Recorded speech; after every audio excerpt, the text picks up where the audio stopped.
I just introduced myself using American Sign Language, or ASL. ASL is used by deaf people or those that are hard of hearing as a way to communicate, just as hearing people use their voices to communicate. So where did ASL come from? Well, I'm glad you asked. Thomas Hopkins Gallaudet was the driving force in the creation of ASL and a strong advocate for education of deaf students in the United States. Gallaudet was born on December 10, 1787 in Philadelphia, Pennsylvania, the oldest of 8 children. His family moved to Hartford, Connecticut when he was a little boy.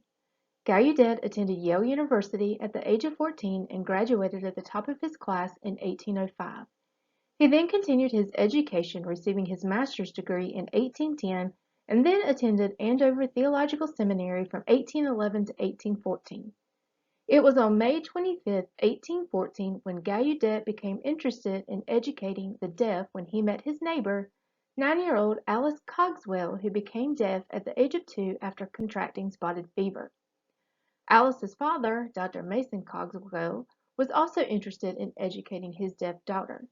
He asked Gallaudet to travel to Europe in 1815 to study practices for teaching deaf students, particularly the methods used by the Braidwood family.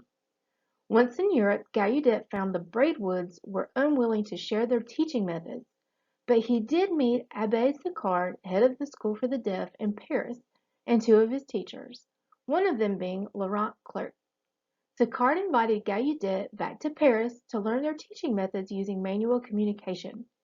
While in Paris, Gallaudet learned sign language from Clerc, who offered to come back to America with Gallaudet to teach, and together they opened the first school for the deaf in Hartford, Connecticut on April 15, 1817. The school was originally known as the Connecticut Asylum at Hartford for the instruction of deaf and dumb persons, but was later changed, thankfully, to the American School for the Deaf. The school initially had 7 students, including Alice. Gallaudet died at his home in Hartford, Connecticut on September 10, 1851, at the age of 63. Thomas Hopkins Gallaudet earned his place in history as an advocate for the education of deaf students and for introducing the language of signs which is known today as American Sign Language. Today, his legacy lives on through Gallaudet University in Washington, D.C., the only university where students learn using American Sign Language that it was named in his honor. Thank you for watching.